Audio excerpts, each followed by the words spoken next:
बिस्मिल्लाहिर्रहमानिर्रहीम, अस्सलाम वालेकुम। मैं समी इब्राहिम और आप हमारा यूट्यूब और फेसबुक चैनल देख रहे हैं। मैं इस वक्त इलेक्शन कमीशन के सामने खड़ा हूँ। ये पीछे लोग खड़े हैं, रिपोर्टर्स, कैमरामैन, अंदर नहीं जाने दिया जा रहा। कहा जा रहा है जी स्क्रीनिंग हो रही है जनाब, अंदर सेक्रेटरी साहब सहाफ़ियों की लिस्ट लेके बैठे हैं। वो बताएंगे कौन सा सहाफ़ी अंदर आएगा, कौन सा सहाफ़ी अंदर नहीं आएगा। तो बेसिकली जो इलेक्शन कमीशन ऑफ पाकिस्तान है, बजाय इसके कि ये फैसिलिटेट करे, बजाय इसके कि जो पाकिस्तान के लोगों का आइनी हक है उसके इस्तेमाल में सहूलत फराम करे, पिछले कई महीनों से सबसे पहले इन्होंने पीटीआई को रोकने की कोशिश की, छापे, गिरफ्तारियां, फिर एडमिनिस्ट्रेशन के आरओ, डीआरओ, सब कुछ, लेकिन लोग मुकाबला करते रहे।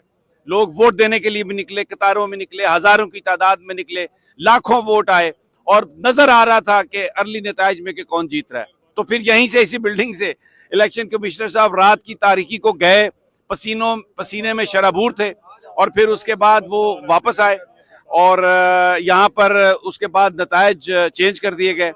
और अब फिर जो फॉर्म 45 थे एक्चुअली, जो प्रिजाइडिंग ऑफिसर्स ने दिए थे हर पोलिंग स्टेशन के, उसके नतायज में और उसके नतायज में और उसके साथ साथ जो फॉर्म 47 के जो नतीजे थे वो डिफरेंट थे।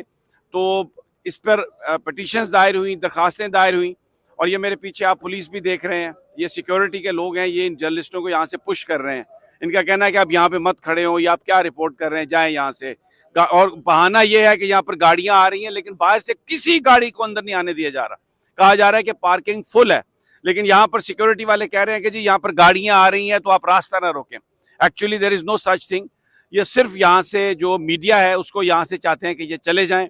अंदर अपनी मर्जी का मीडिया, चाहे वो बीट रिपोर्टर्स हैं, चाहे वो कुछ और लोग हैं, उनको जाने की इजाज़त दी गई है, और बाहर जो लोग खड़े हैं उनको अंदर जाने की इजाज़त नहीं दी जा रही। और ये एक्सरसाइज पिछले कई महीनों से हो रही है। इस वक्त अंदर उम्मीदवार जो हैं वो अपने फॉर्म 45 जो हर पोलिंग स्टेशन से जो मिले थे उनको लेके गए हुए। अली बुखारी साहब अंदर हैं, शुएब शाहीन साहब अंदर हैं, और मुख्तलिफ पटिशन्स हैं। लेकिन बहरहाल बहुत सारा मीडिया जो है, कुछ लोगों को अंदर जाने की ज़रूर इजाज़त दी गई है, लेकिन ये वो लोग हैं जो रोज़ाना यहाँ पर आते हैं, जो जिनके साथ दोस्तियाँ भी होंगी, वो इंडिपेंडेंट रिपोर्टिंग भी कर रहे होंगे। लेकिन बहुत सारे जो जर्नलिस्ट हैं, जिनमें मैं भी शामिल हूँ, उनको अंदर नहीं जाने की इजाज़त दी गई।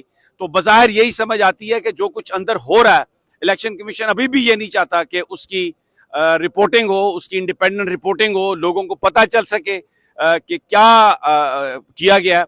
ये मेरे साथ एक मेरे दोस्त हैं। भाई, ये पहले तो अपना नाम बताइए। जी, गौर सियाल। गौर सियाल साहब को तो मैं जानता हूं, लेकिन ये मैंने नाम उनका आपके बेनिफिट के लिए पूछा है। गौर साहब, ये क्या हो रहा है? लोगों को अंदर नहीं जाने दिया जा रहा। देखिए, ये एक इलेक्शन कमीशन की जानिब से पहले भी एसओपीज जारी किए गए थे, और आज तो दफ़ा 144 रात गए नाफिजुल अमल कर दिया गया है कि कहीं भी, क्योंकि पाकिस्तान तहरीक इंसाफ ने मुल्क भर में जो है आज आरओज ऑफिस के बाहर एहतजाज की, प्रोटेस्ट की कॉल दी हुई है, जिसके साथ जमात इस्लामी के साथ मिलकर कराची में, लाहौर में, शेखुपुरा और फैसलाबाद, इस तरह के तमाम शहरों में जो है जमात इस्लामी के साथ मिलकर लोग प्रोटेस्ट कर रहे हैं। तो इस्लामाबाद का जैसे ही पता चला तो रात को दफ़ा 144 लगा दी है। और आप देख रहे होगा कि पाकिस्तान तहरीक इंसाफ जो कि कह रही है कि फॉर्म 45 के तहत वो इस्लामाबाद में क्लीन स्वीप कर चुके हैं। और मैं, क्योंकि इस्लामाबाद में आप भी होंगे, मैंने जहां तक इस कवरेज करते हुए देखा है कि पाकिस्तान तहरीक इंसाफ किसी एक भी पोलिंग स्टेशन से नहीं हारी। और फॉर्म 45 एक लीगल डॉक्यूमेंट है जिसके ऊपर प्रिजाइडिंग ऑफिसर अपना थंब इंप्रेशन भी देता है, जिसके ऊपर सिग्नेचर भी करता है।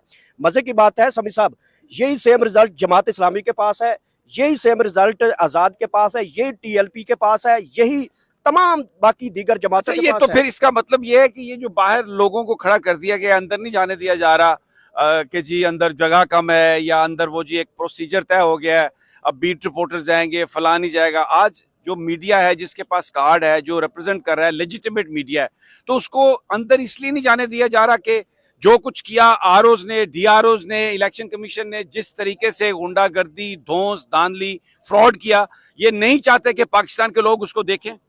देखें, जिन लोगों ने फॉर्म 45 को जो है वो मंजर आम पे लेके और फॉर्म 47 की जो रिपोर्ट की गई वो किसी मीडिया के सामने की है? किसी आरओज ने अभी तक किसी मीडिया को बुला के कहा हो कि ये देख लें, हमारे पास 45 फॉर्म ये है और 47 ये है?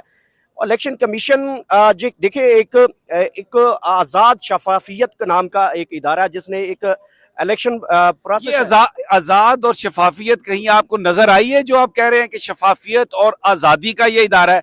ये तो ऐसा लग रहा है ये तो जो पाकिस्तान के अंदर ताकतवर हल्के हैं उनका गुलाम है और नतायज को उसी अंदाज में यहाँ पर मैनेज करने की कोशिश की जा रही है जिस तरीके से पिछले 2 साल से हमने देखा है कि पीटीआई को मार्जिनलाइज किया जा रहा था। अनफॉर्चुनेट यही है कि अगर इंटरनेशनल रिपोर्टर्स की देखी जाए, रिपोर्ट्स जो करके गए हैं उन्होंने इलेक्शन कमीशन को बड़ा कसूरवार ठहराया और उसमें बल्कि वो कई तो जो इंटरनेशनल रिपोर्ट्स है उसमें उन्होंने इदारों को भी इन्वॉल्व किया कि पाकिस्तान के मौजूदा जो इलेक्शन हुआ 2024 में, इसमें इलेक्शन कमीशन तो एक पार्टी बन के सामने है, हमारे सामने ग्राउंड पे आप रहते हैं, हम सारी चीजें सामने हैं। इलेक्शन कमीशन ने कहाँ से पाकिस्तान तहरीक इंसाफ को नहीं मारा। पहले सबसे पहले प्रपोजल स्टैंडर देख लें, फिर उसके बाद नॉमिनेशन फॉर्म देख लें, उसके बाद अदालतों का उसमें जैसे अदालतों के थ्रू बहाल हुए। और मैं चीफ जस्टिस ऑफ पाकिस्तान से पूछना चाहता हूं जिन्होंने कहा था कि बहुत रिलायबल लोग हैं, ये जो DROs हैं, ये ROs जो हैं ये बड़े दूध के धुले हुए हैं और ये पाकिस्तान की बड़ी पाक साफ ब्यूरोक्रेसी है। अब वो चीफ जस्टिस पहले तो मेरे ख्याल में मीडिया देखते नहीं है और अब को उनको पता तो चल गया होगा कि हमारे जो ROs और DROs ने क्या रिजल्ट्स दिए हैं और पूरी कौम इस वक्त क्या दर। और ये देख सकते हैं, आप मेरे से सीनियर हैं, मेरी जो अपनी ऑब्जर्वेशन है ये रिजल्ट किसी को हजम नहीं होने, चाहे वो 2 महीने हो, चाहे वो 6 महीने हो, हद साल हो, ये रिजल्ट हजम नहीं होने। पहले 4 हल्के खान ने खुलवाने के लिए कहा था कि इनको मौत नजर आ गई, तो अब तो वो कहते हैं मैं 215 सीटों पे हम आगे हैं फॉर्म 45 के तहत पूरे पाकिस्तान में, और इसी तरह 60-70 सीटों पे पंजाब असेंबली में हम आगे हैं फॉर्म 45 के तहत। तो फॉर्म 45 के रिजल्ट्स इंशाल्लाह जो है वो अगर हक और सच की बात देखी जाए, इस इदारे ने अगर एक्शन ले भी लिया है तो क्या इससे मैं या ये 25 करोड़ आवाम इस इदारे के ऊपर ट्रस्ट रखती है कि ये कोई फैसला? गौहर, आपने बड़ी इंपॉर्टेंट बातें कही हैं, लेकिन मैं अपने इस वीलॉग का इख्तिताम करता हूं ये बात बताते हुए कि हम जो इलेक्शन कमीशन के सामने खड़े हैं, ये आप देख सकते हैं मेरे पीछे DSNGs हैं, बहुत सारे सहाफ़ी, बहुत सारे यूट्यूबर्स, सोशल मीडिया को रिप्रेजेंट करने वाले, उनको अंदर जाने की इजाज़त नहीं दी गई। मैं ख़ुद भी उन लोगों में शामिल हूँ। यहाँ पर हमें सहाफ़ी के तौर पर रिकग्नाइज़ नहीं किया जा रहा और अंदर इलेक्शन कमीशन जो है काउंट हो रहा है, वहाँ पर उम्मीदवार हैं, लेकिन आज भी यहाँ पर इलेक्शन कमीशन के गेट पर सिक्योरिटी के नाम पर सहाफ़ियों को अंदर नहीं जाने दिया जा रहा। कुछ छुपाने की कोशिश की जा रही है और आप बेहतर अंदाज़ा लगा सकते हैं कि पिछले 2 साल से जिस तरह चीज़ों को मैनिपुलेट करने की कोशिश की गई, अभी भी उसी अंदाज में यहाँ पे इलेक्शन कमीशन काम कर रहा है और खौफजदा हैं, फ्री मीडिया को एक्सेस देने के लिए तैयार नहीं है। बहरहाल हम बाहर हैं, यहाँ पर ही हम रिपोर्ट करते रहेंगे जो हमें मिलेगा। अभी तक की जो सिचुएशन है वो मैंने आपको बताई है कि अगर कोई इंसाफ या शफाफियत या कोई कानून और आइन के मुताबिक अगर किसी को फैसलों की तवक्को है इलेक्शन कमीशन ऑफ पाकिस्तान से, तो यहाँ पर उनके इलेक्शन कमीशन के गेट पर आके इस तासुर की नफ़ी हो जाती है और आपको ये अंदाज़ होता है कि अभी भी वही अंदाज़े बयां है, वही काम करने का अंदाज़ है, अभी भी जो PTI है या अवाम की जो आवाज़ है उसको दबाने की कोशिश की जा रही है। तो इंशाल्लाह जल्द आपसे दोबारा मुलाकात होती है। अल्लाह निगहबान।